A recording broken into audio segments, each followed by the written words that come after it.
This episode of This Agile Life has been brought to you by BrilliantAgile.com, providing Agile and Scrum training, consultancy, and personnel.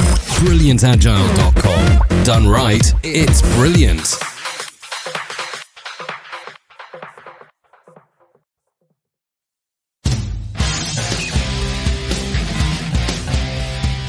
Recorded on Tuesday, July 31st, 2013. In St. Louis, Missouri, This Agile Life, Episode 20. Go in with trust.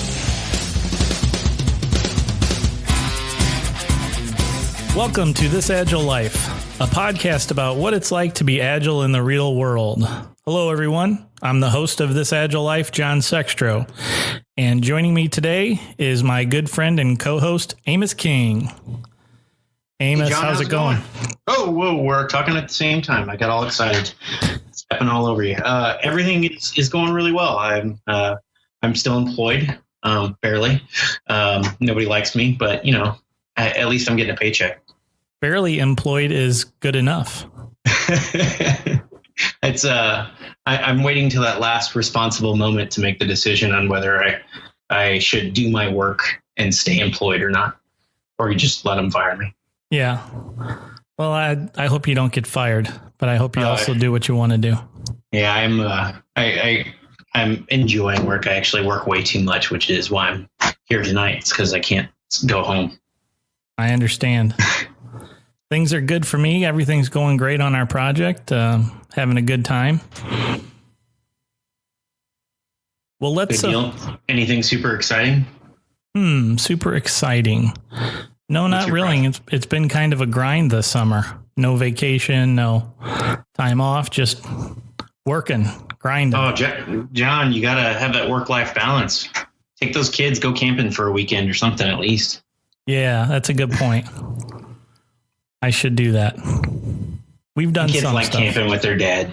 I don't know. We're not much of a camping family. Oh, you should live out in the sticks with me. Every day's camping. Yeah, for camping for us is like the Hampton Inn. Or with a sound machine. Right. Crickets and breeze blowing. Nice. Well, you're not having trouble with trust at your job, are you, Amos? No, actually, not at my job. So yeah, I guess we'll lead right into, we're talking about trust tonight.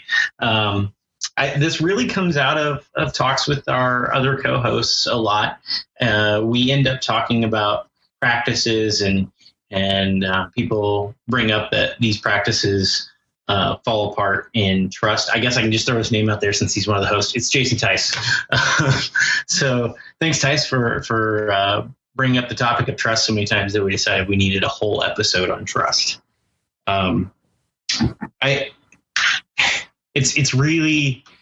It's something that bothers me a lot whenever I look around and I see companies that don't trust their employees. Like right now, that I work remotely, and in our business and what we do, I don't understand why more companies don't allow that. And I started thinking about it, and I feel like it kind of falls back to a trust issue. The ability to have an agile team performing at peak. We've talked about it's all trust within that team. So those are just a couple of the high level things that maybe we want to dive into, is just how important is it that your employer trusts you? How important is it that your team trusts you? I noticed that in our show notes, you have why is it important to Agile, and why is it important in the workplace, which I think both lead into I think my topics are kind of subtopics of those.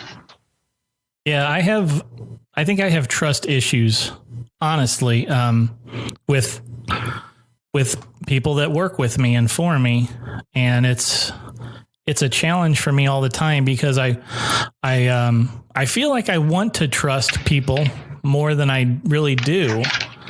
And I guess I just have a barrier there. I've had some bad experiences with people that have worked remotely in the past, and that's the reason why I think I currently today have the trust issue is because of some bad experiences. And you know how that goes, Amos, when you have, just like they say in the retail world, it takes like 9 or 10 great experiences to erase one bad experience that you've had with somebody, right?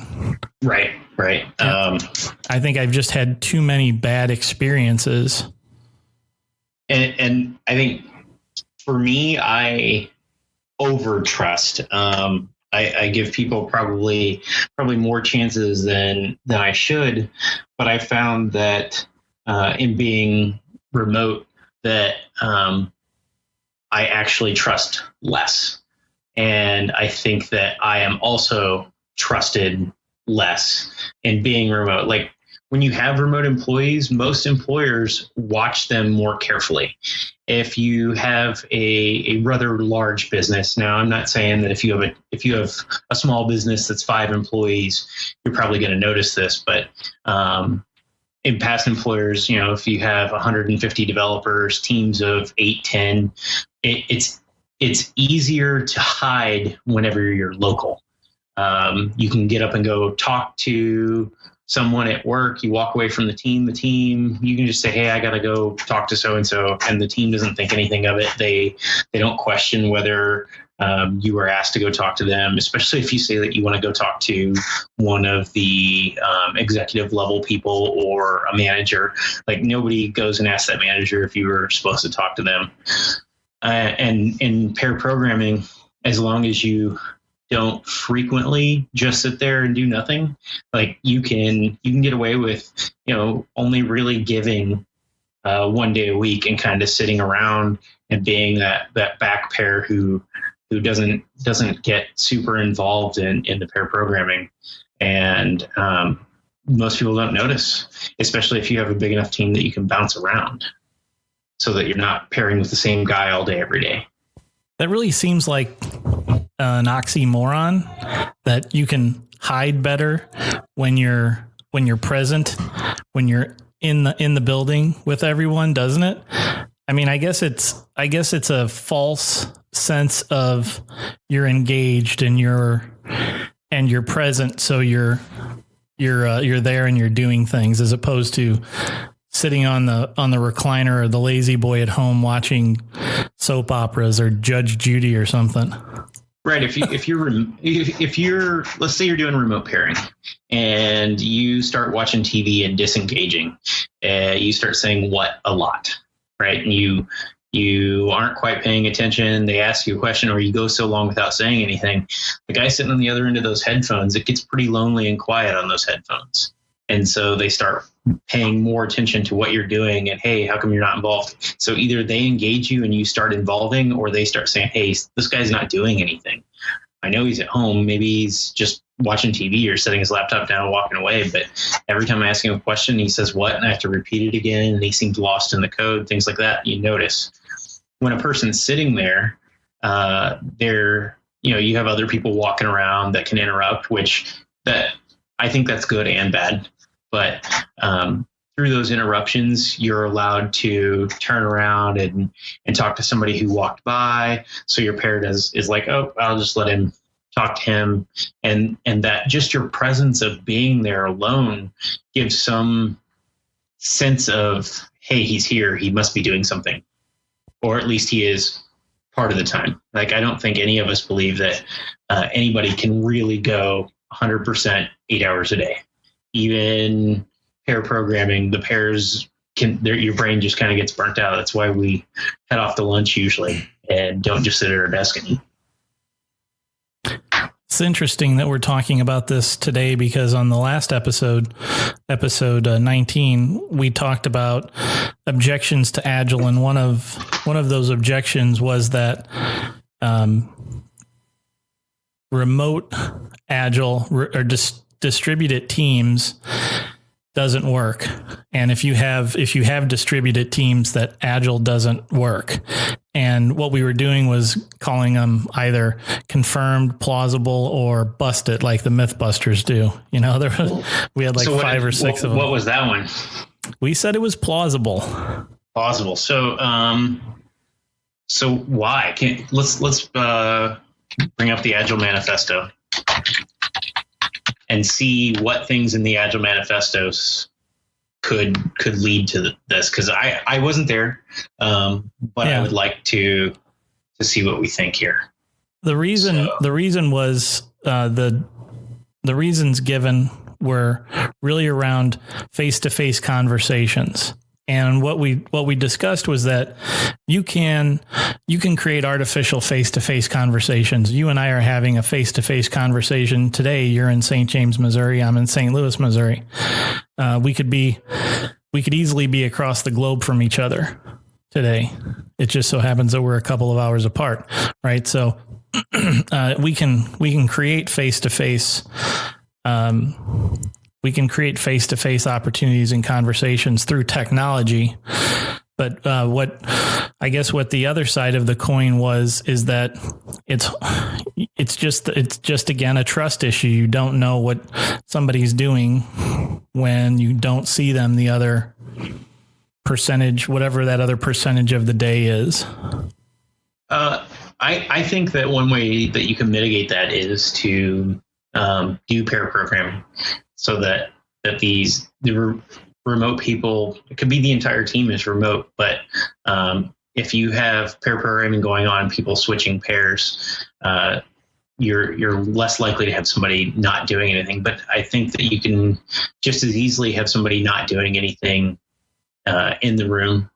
And I right now, like you said, you and I are remote and we're having a conversation, and hopefully it's fruitful and that we end up with a good podcast. So I don't know why we can't collaborate remotely and still have that. I mean, at most Agile consulting work that I've done, we're not sitting there with the customer next to us every day. I know that some of us would like that. But does that stop us from being Agile? Or if the customer is, if everybody's remote and the customer is always talking to you on the phone through tools like Google Hangouts or Skype or GoToMeeting or whatever, and you can kind of see their face if you need to, is that just as good since the customer is not usually there anyway? I think it's just as good. I think the consensus for our discussion the last time was that it's just as good. It's good enough. It works. But there are just, I guess, some other mitigating things, especially when you talk about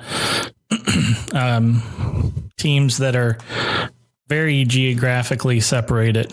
If you have people working offshore, time shifted, it's harder to facilitate face-to-face conversations, and you have to be a lot more creative with dealing with people that are significantly time shifted from you. I deal with this today on my team, and I don't have with those guys. I don't have a trust issue.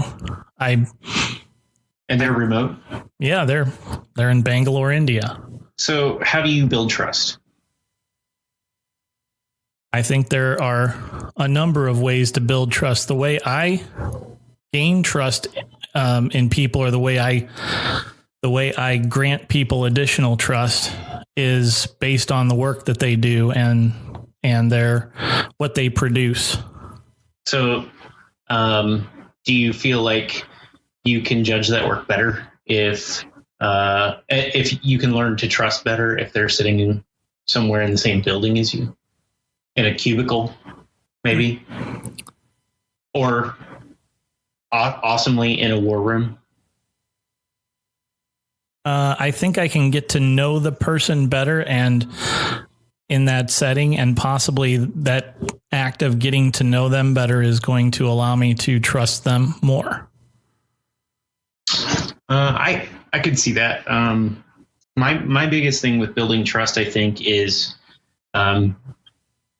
continuously delivering on your word. If we communicate frequently and I'm honest with you about fallbacks, fall behinds, wins, losses, whatever, if I'm consistently communicating with you and honest, no matter whether that communication is over the phone, talking to you through a video chat or through email, I think that you can build a lot of trust that way. To me, trust is all about honest communication. Very much so. And dishonest communication can go a long way towards destroying trust, any trust that you may have built up. And even stupid side comments, right?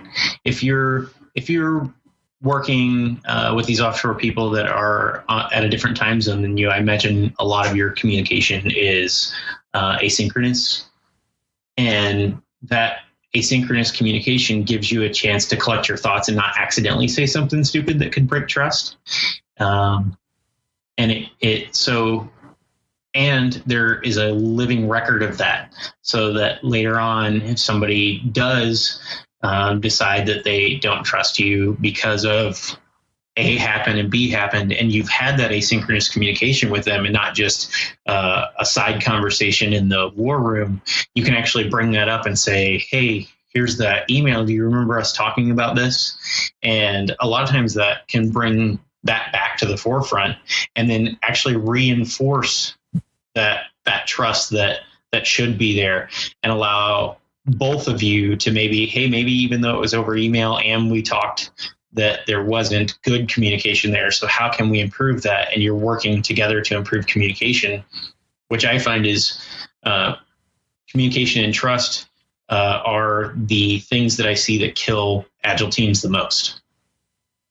I would like to build for a moment on, extend for a moment something that you touched on in that explanation. And specifically, the point is around making snide remarks or side comments, being sarcastic.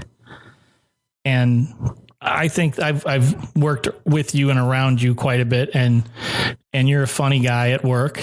You know, you like to be kind of the center of attention, right? Yeah, I'm probably less so when I'm remote, but yeah. Yeah. It's different when you're remote. It is. I'm more all business. Okay.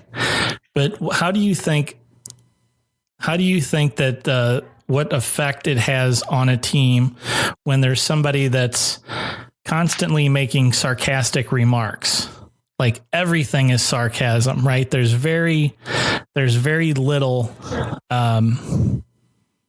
straight, transparent feedback. It's all the feedback that you get, or all of the conversations that you have somehow are laced with sarcasm. How do you think that affects trust on a team? I think it makes a big difference in how they're using the sarcasm.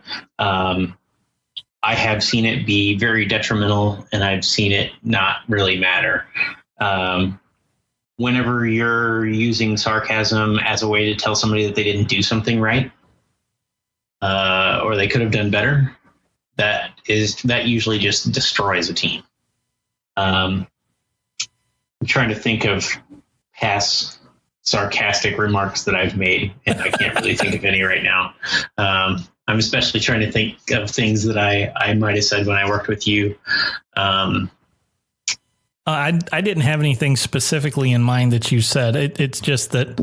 I'm just trying to think of things that I said that I wouldn't consider hurtful to the team, or things other people have said that have been sarcastic that I don't think were hurtful to a team. And it's also a big difference if, you've known this, you've been working with this person for an extended period of time, and they give you a sarcastic remark, as opposed to your first day on the job, they give you a sarcastic remark.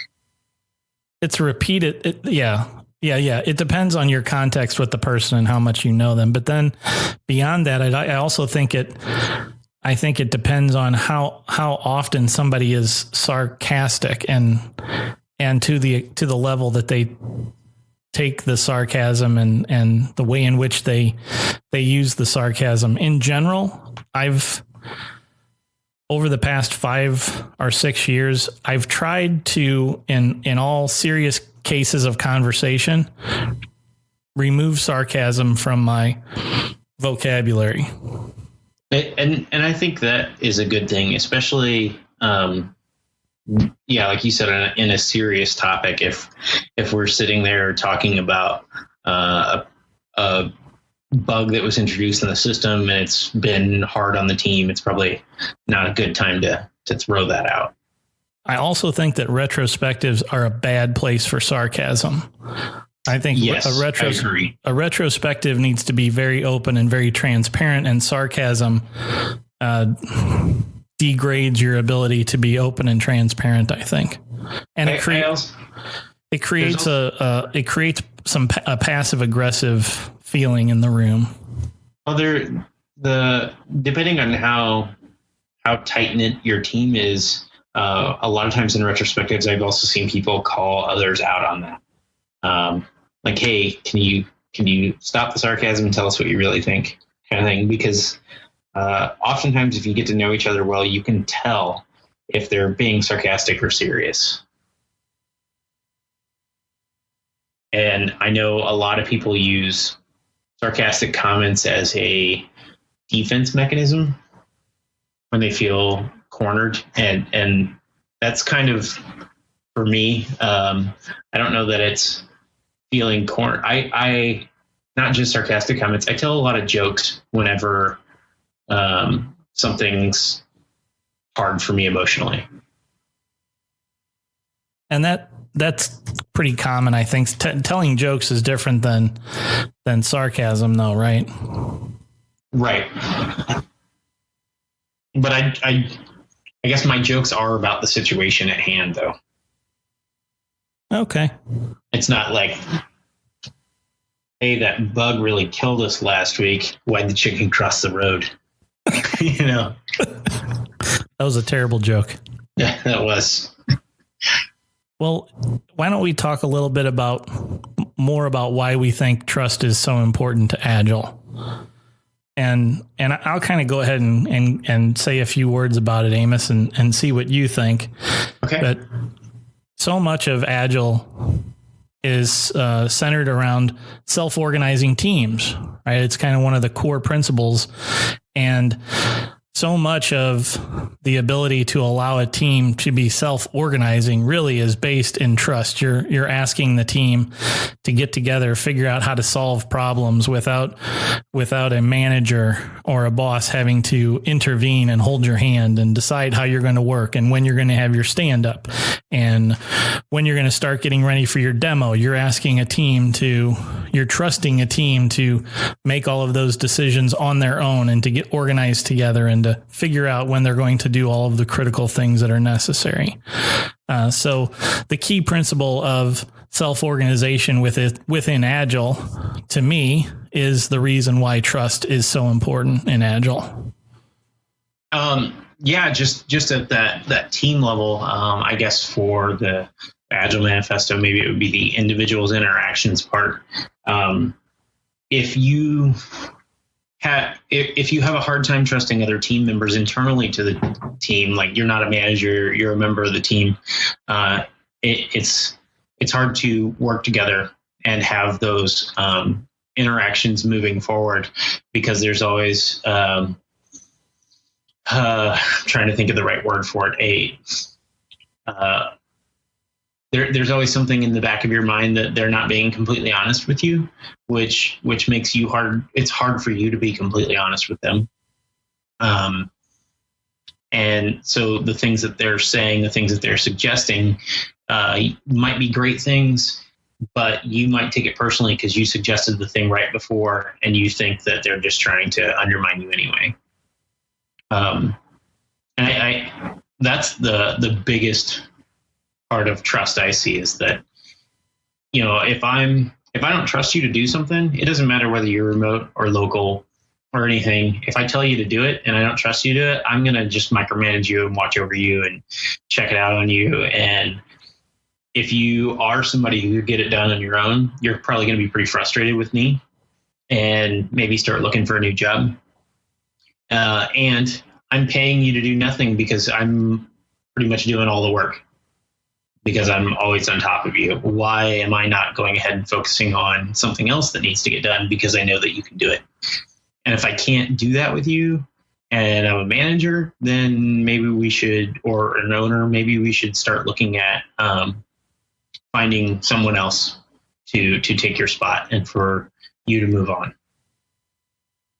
So I think we both agree that for Agile, trust is a must.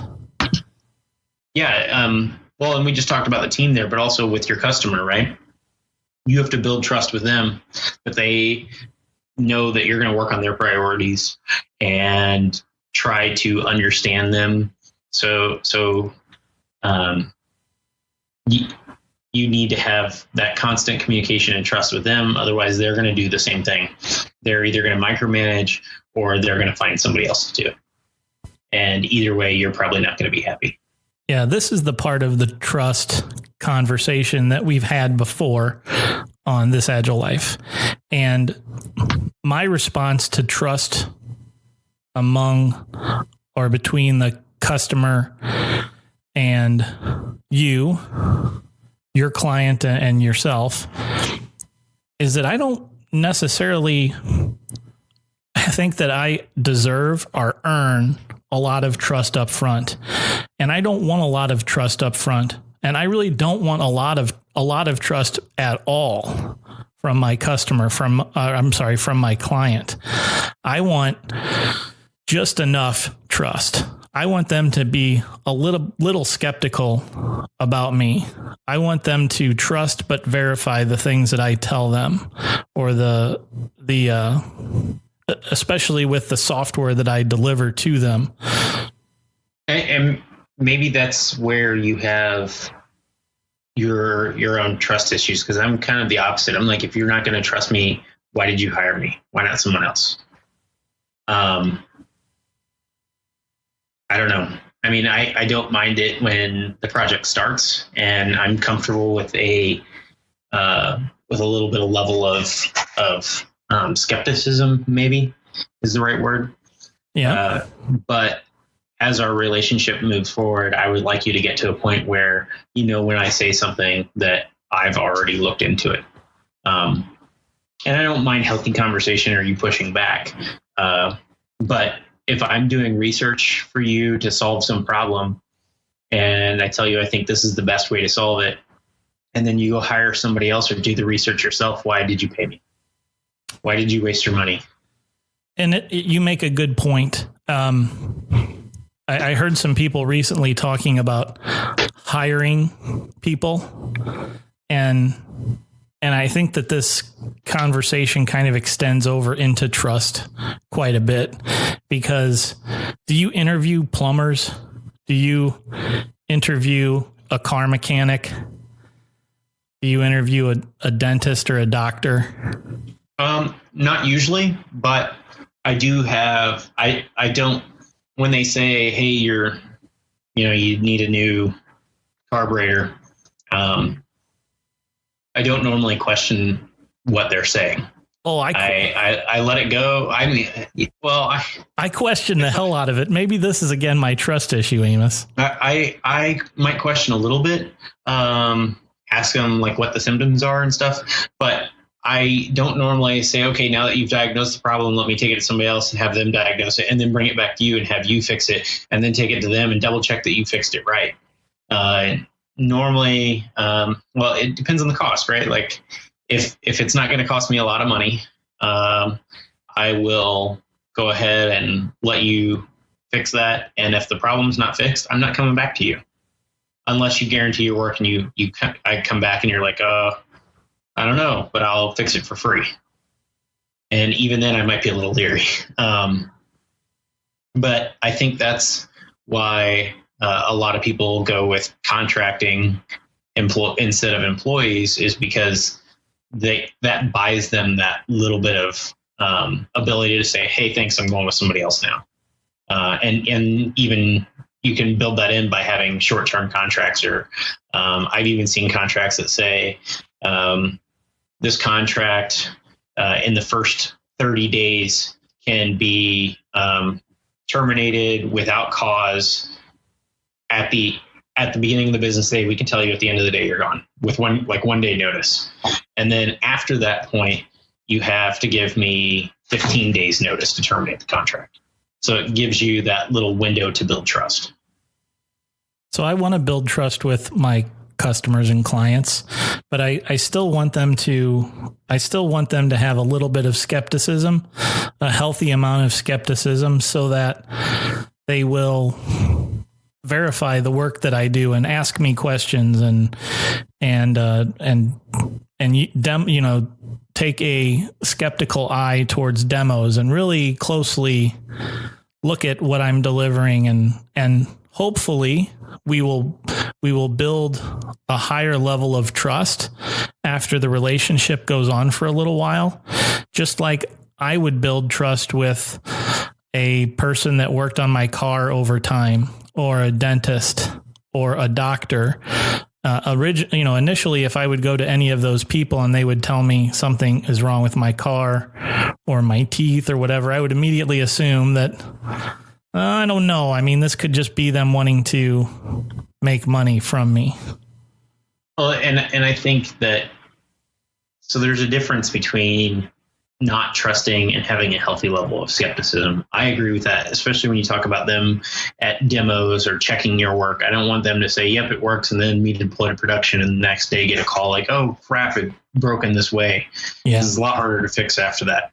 But I think that builds trust for me and the customer, and that whenever I deliver something at a demo, they're like, hey, we noticed this isn't quite right. That makes me know that the demos are worth it to them and they're paying attention to what I'm delivering. It makes me feel like the work I'm doing is worth it.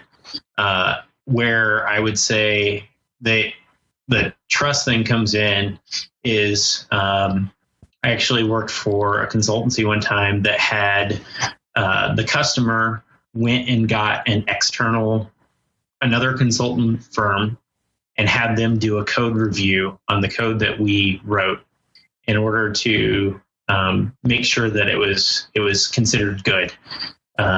Which then, how do you know that that other consultancy doesn't tell you that it's bad because they want to try to take the contract? Sure. Because that could happen too, unless you build into the contract that they won't get it.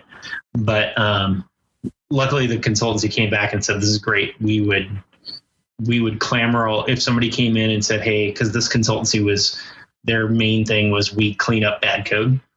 And they said if somebody came in with that code, we would be super excited to take it. We'd jump all over this because it doesn't need that much. But that was like a huge hit in trust. And we had been working with them for a year and had been on multiple contracts with them. And it was very, very frustrating. And so I think that's the difference between trust and healthy skepticism, mistrust and healthy skepticism.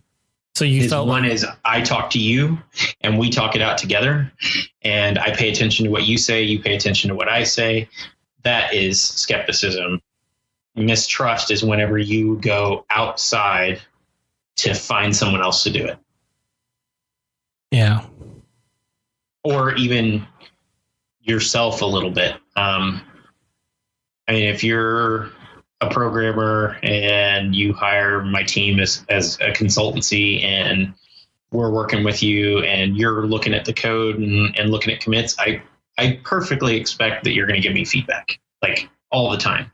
But if every time I check something in, you completely rewrite it, why are you paying me? And that's skepticism versus mistrust. What about code reviews? What does code reviews say about trust? I think that's that trust but verify. I'm a big fan of code reviews. Mainly, I don't think it is. I haven't ever had it as a trust issue unless you have somebody on the team that every time they do a code review, they rewrite everybody's code. What I've seen code reviews do is catch corner case bugs a lot, or at least give the team a talking point. So I think it's a lot of how you handle the aftermath of the code review. If the team sits down and has a discussion about, hey, I was reviewing this and I really think that we would benefit from this refactoring, or hey, there are these corner cases that were missed. I can either take care of them and someone else can review this, or I can give it back to the original team and they can take care of it. And if it's randomly on the team, like if you have a Kanban board, right, and you have a queue for a code review, and whoever's free on the team does that code review, that I think is healthy skepticism. If you say, I have a team and I'm the tech lead and I'm the only one who will do code reviews and I will do all code reviews, that's mistrust. Right. And I've seen team leads do that. And the way their team treats them and the way their team treats the product, and the way I've seen people try to run from those teams, I think says a lot about that. Good people won't sit and put up with that very long because they'll find some place where they don't have to deal with it. I always fear that when I introduce the idea of of code reviews into the process for a team, that they will immediately think and believe that the reason I'm introducing that idea is because I have a lack of trust in their ability to do quality work. Well, I guess it's something that's hard to introduce without already having a little trust, probably.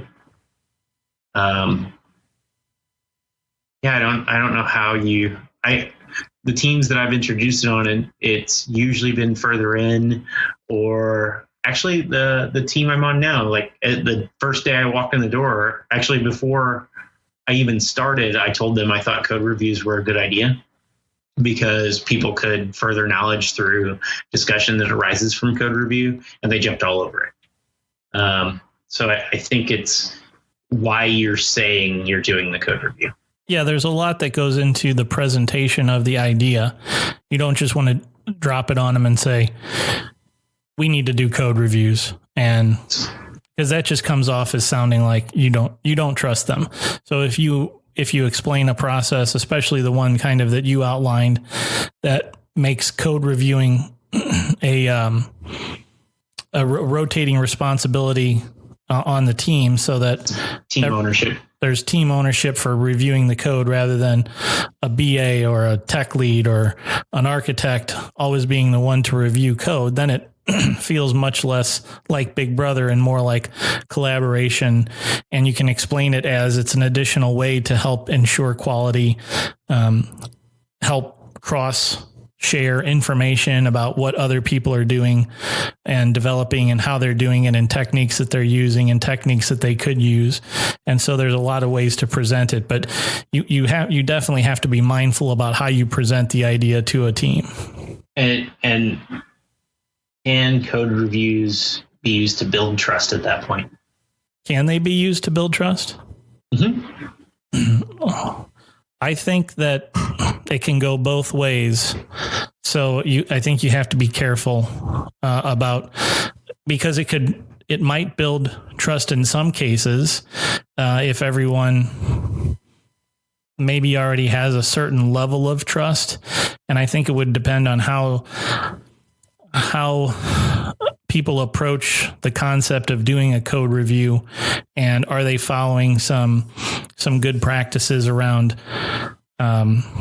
things like criticizing the code rather than the coder, not to tell somebody, hey, Amos, your code sucks. Maybe is to say, hey, Amos, I see that in this particular part of the code, there's an opportunity where we can do this to make it simpler. That's much less offensive than just saying that you suck. Yeah.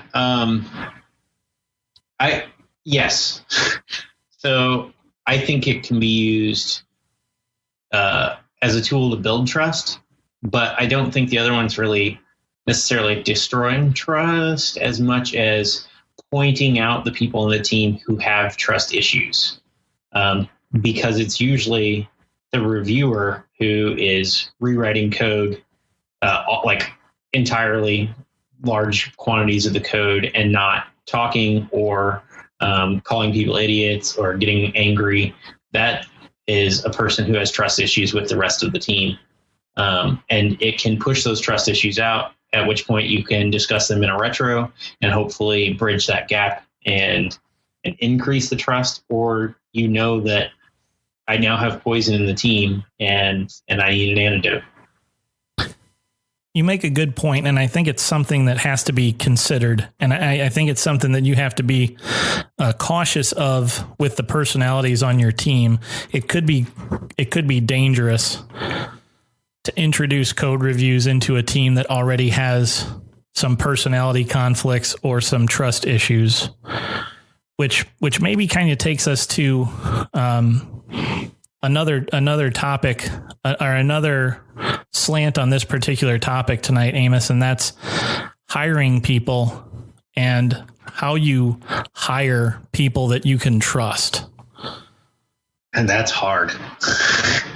I didn't say it was going to be an easy topic. Hiring people, I think, is and how to do it right for an agile environment, I think, is kind of an episode in itself, in which we could all yell at each other for a couple hours. Oh, I like that. I like that. I like the sound of that.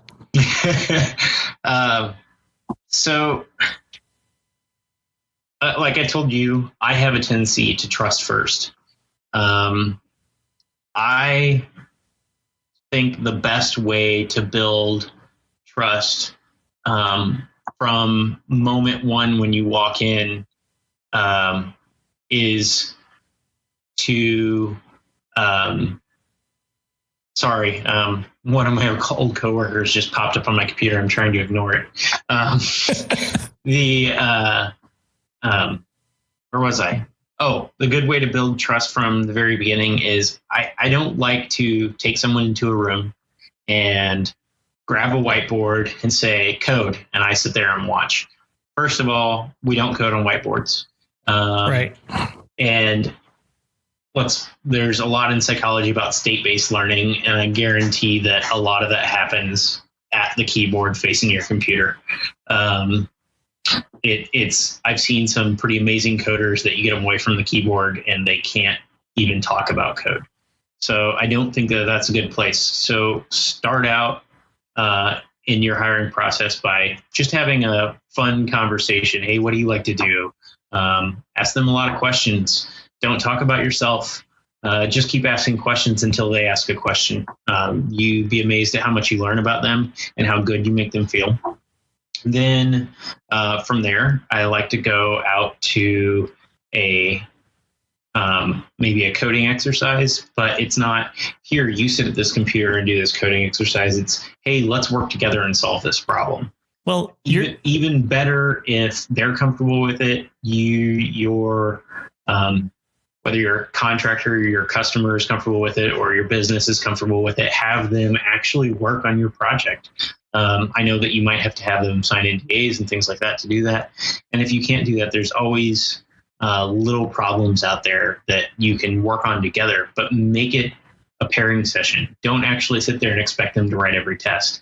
Don't expect them to write every line of code or to ask all the questions. You ask questions. Treat it just like it's somebody that you already work with, because that'll give you the best ability to know whether you want to work with them, and probably the best knowledge of whether you think you can trust working with them day in and day. So that's a way to tech someone out, I think. But at the same time, I think that you start building trust by asking them lots of questions, figuring out about them at that beginning part, and then you can build trust with them in that pairing part that I don't think that you're necessarily teching them out. You're finding out more about their past than you will ever get from a resume. Because they don't, maybe you even pair a language that they have never seen before, but you're going to have conversation with them. You're going to find out what it's like to work with them, which I think can make you, I think that can start to build a little bit of trust. And if you can't make it through that exercise, actually working back and forth together, and it all ends up one-sided, whether that's on you or on them, it's probably not a good fit. Well, which way is the trust being built? Is the trust being built, and of course, in your opinion, is the trust being built on your side in the person that you're interviewing, or on the interviewee's side in their trust of you as the employer? Both. And I think that's the important thing, is that trust can't be one-sided. No, it can't. And I think most interviews are, by definition, from the employer to the potential hire, there's no trust at all. Right. They treat you poorly. Most interviews that I've been in, I'm put into a room that is set apart from any sort of development or anything going on. Sometimes doesn't really have a lot of windows, one entrance and one entrance only. Kind of backed in a corner. People come in and out and ask me questions, or one person asks me questions. They tell me to write on a whiteboard. There's not a whole lot of, hey, let's just relax and be friends and talk, because, well, I can put it this way. I was in a fraternity in college, and I joined a fraternity that did no hazing. And I kind of look at that interview process is a lot like hazing. I can't treat somebody like crap for a semester or an entire year, and then turn around and have them join and call them my brother because they went through some initiation ritual. But I've treated them like shit forever. And so I can't start out the relationship with that potential coworker in this, like, I can't trust you. I'm going to find out where you fall apart and I'm going to break you. I was in the military too, and that's how that worked. So I don't think that is a good way to build a future working relationship. I can't treat you like crap today and then at the end of the day say, hey, you're hired. Let's be friends tomorrow. I've already failed to build trust with you, and you're already going to come in. If I tried to lord myself over you in that interview and ask you ridiculous questions that are supposed to test your IQ and things like that, and not just get to know you as a person, then you're already the next day probably going to think that, yeah, he hired me, but there might be some still animosity, or he thinks he's better than me still. Yeah, the toughest part to me is how do you assess during an interview that you can trust the person that you're interviewing? And if you set aside the fact that the whole interviewing process is adversarial and there's lack of trust all the way around the thing, what kinds of things can I do to figure out during that interview if I'm capable, have hints or inclinations that I'm going to be able to trust the person that I'm interviewing for the job? I think that's a gut feeling that you get out of candid conversation and working together. The longer you can make that process and the more you can spread it out, I think the more you can build that trust. It's not always possible, and sometimes you got to move quickly. And unless your company has a good name, somebody probably doesn't want to do 7 or 8 interviews. But if I really think that the pair programming sells it for me, get to know them on a personal level, and then pair program with them, and maybe put them in some tough situations and see how they react. And I think that's the only way I've been able to tell whether I can trust them. Every once in a while, if there seems to be things that are semi outlandish on a resume or cover letter, I like to ask them about that and see what their responses are. But I mean, it comes down to just a gut reaction. Do you think that they're telling you the truth, or that they're lying? Are they hiding something from you, or are they being open? And I'm not sure that there's anything that you can ask or do to put you in a guaranteed position that you can trust them. And that's what makes it so hard. And for me, there are so many signals and signs during interviews that immediately are red flags and interview killers for me. And one of those is any sort of dishonesty in the interviewing process.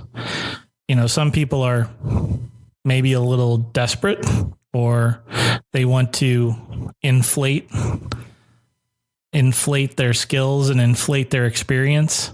And I don't know, maybe that's kind of an unspoken acceptable thing, is to overinflate yourself on a resume. But when I run into that and then discover that, well, you really didn't contribute to that open source project more than just, cloning it from GitHub, or you didn't really write that JavaScript. You just were a consumer of it or something. So if I find those things out before you walk in the door, you're not even coming in the door. But I think that a lot of the inflating is that they're trying to sell themselves to you. I understand that. And I think that's where we fall apart, is that we're both trying to sell ourselves. When I'm interviewing somebody, I'm trying to sell the company to them, and I want them to sell themselves to the company. But just like any other salesman, I want to be able to trust them. And I think if we start out in an adversarial view, it's already hard to build that. So I would rather start out at the interview, walk in with trust in mind. I already trust you. And if I can't, even before I walk in that room, then I probably shouldn't be interviewing you. You should probably be looking somewhere else. If I found things in your resume that I can't trust, then you probably shouldn't be here. I think there's definitely enough material here from the hiring perspective to have a whole nother episode on how to go about hiring people for Agile projects, for Agile teams, and discuss, kind of continuing this discussion more, because I think I have a lot of questions and I have a lot of things that I would like to bounce off of people that I just would like to riff on and think about, because I think that there's so many things that go through my mind as I'm interviewing and talking to people, and I have this innate desire to want to trust them, and at the same time, the complete inability to do so. I find that if I approach the interview in a friendly manner and can be honest with them, that people tell me some very surprisingly honest things. Interviewing in a company that is 100% Agile, and I just ask them halfway through the conversation, we've already done intros, talked about their life, whatever, and we're really calm, and everything seems to be going well. And I'm like, so what do you think of Agile?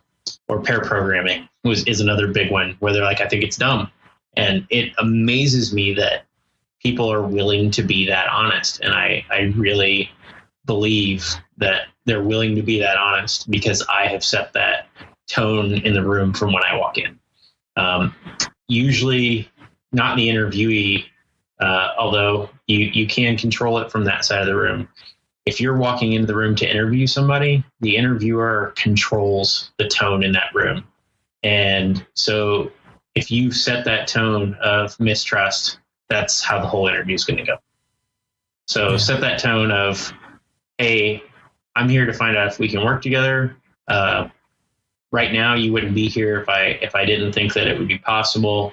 Let's just get to know each other and be honest. And you know what? One of the guys that told me that he hated pairing and thought it was the stupidest thing ever, I told him to hire him, and they did, and he was fantastic later. That's a cool success story. But trust in the interviewing process. Yeah, I think that's what we need to do. Just go in with trust.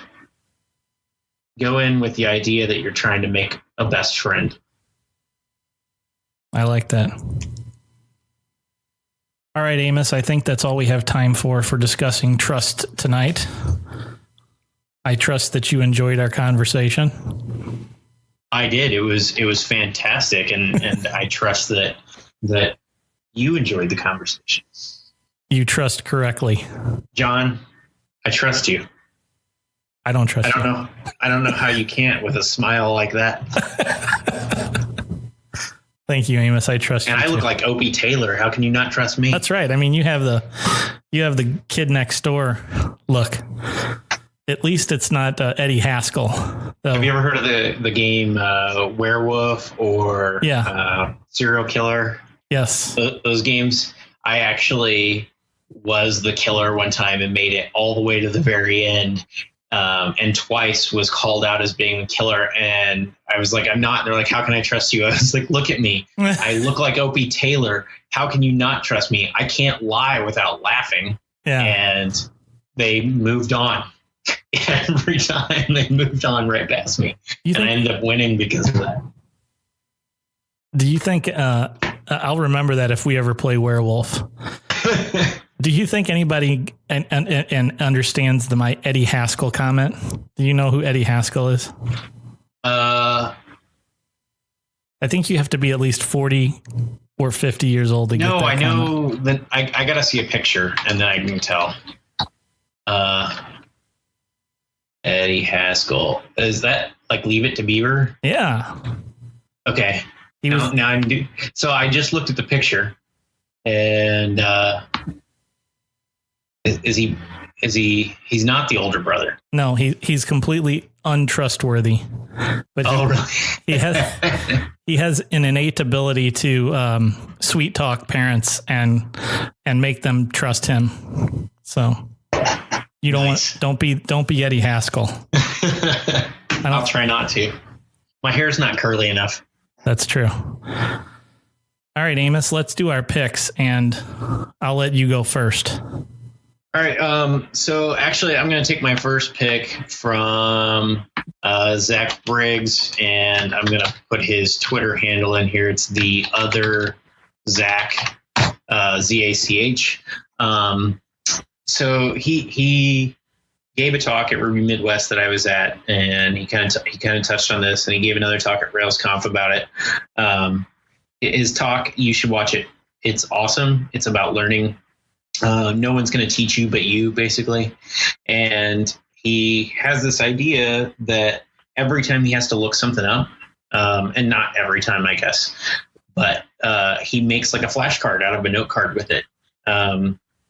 And I've taken this on, and he's got a really interesting story. I'm not going to ruin it. I think that people should go out and look for him. I believe theotherzac.com is his website, and we'll make sure that gets in the show notes. It has links to his videos, but he basically hasn't been programming very long and has already like a year, and he's already spoken at Ruby Midwest and RailsConf, which is a gigantic conference. And he says that so when you look things up, especially if you find yourself looking the same thing up over and over, make a little note card out of it.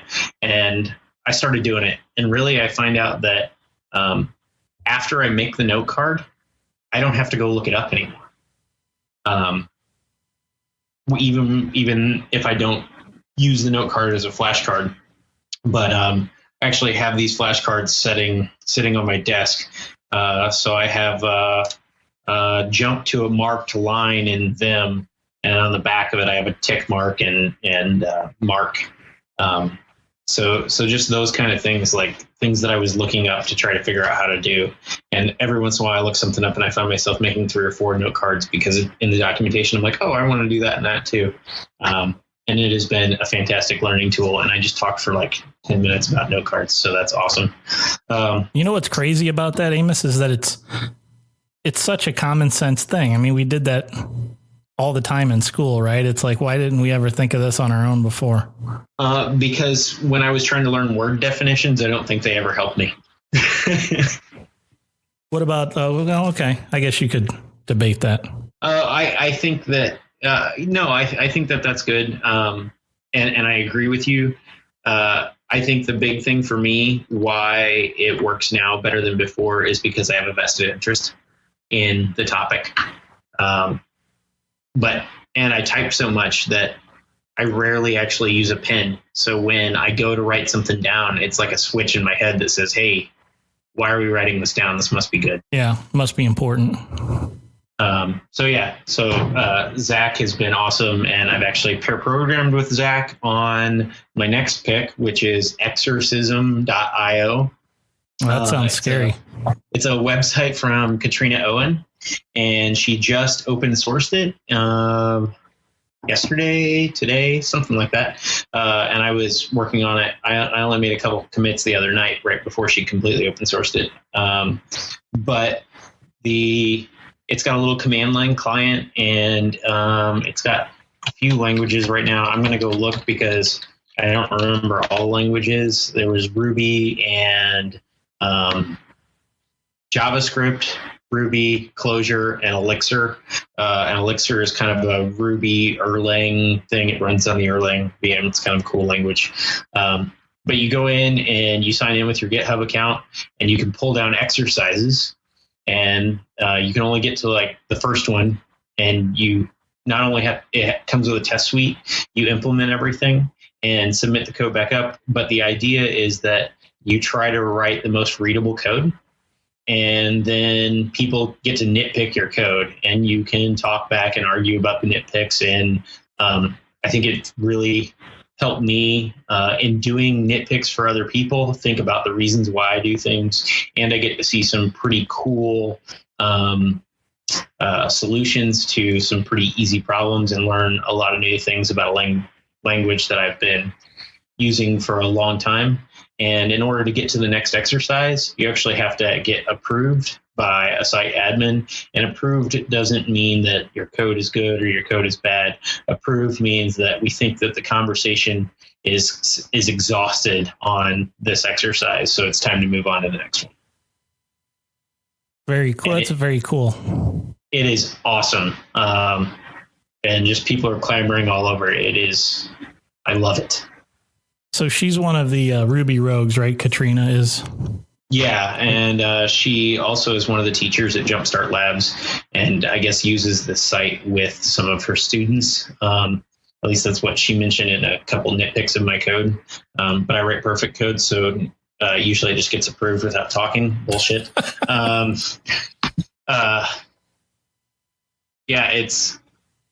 She teaches and uses this kind of stuff. And it's pretty cool. The first Ruby exercise took me, 10, maybe 15 minutes from the time I downloaded the command line client to Exorcism.io to submitting the code for it and getting feedback on the website.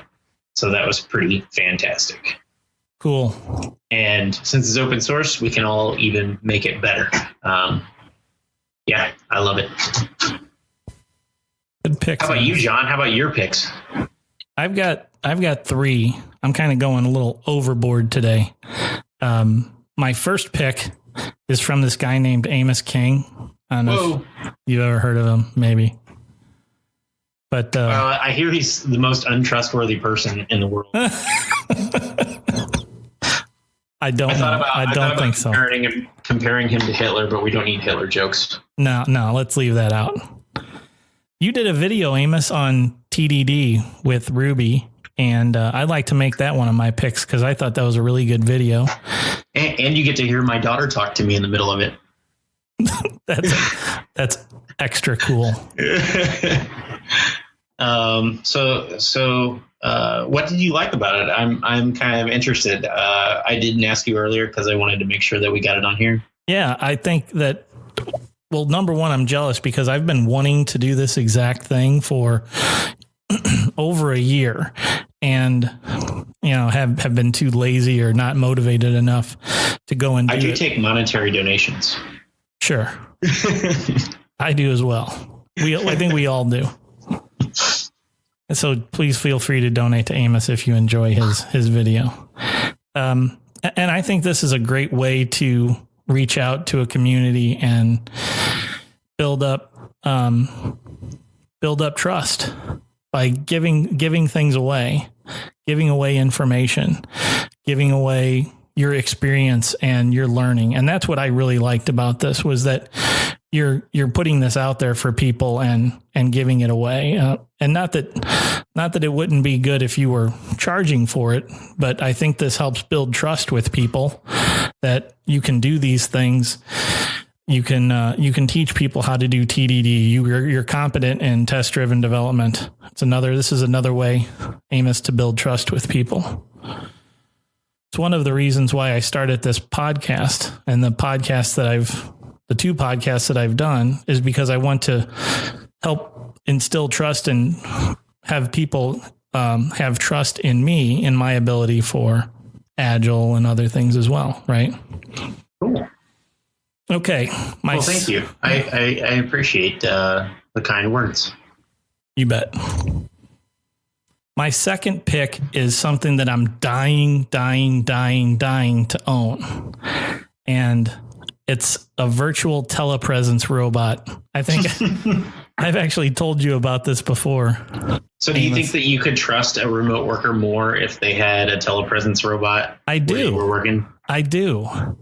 It's weird, right? Because I think it's like an avatar, like the movie Avatar, or there's another movie with Bruce Willis where he's, I don't remember what the name of it is. I'll try and look it up and put it in the show notes. But there, so it's Vigo, is the name of this telepresence robot. And there are a bunch of them, but this is the one that I like. So I put it in the show notes. Isn't Vigo the bad guy from Ghostbusters 2? Yeah. Vigo the Carpathian. But this is not that Vigo. I'm sorry, Vigo. This is a good Vigo. And awesome. It's a little robot with a screen. So your face is on that screen.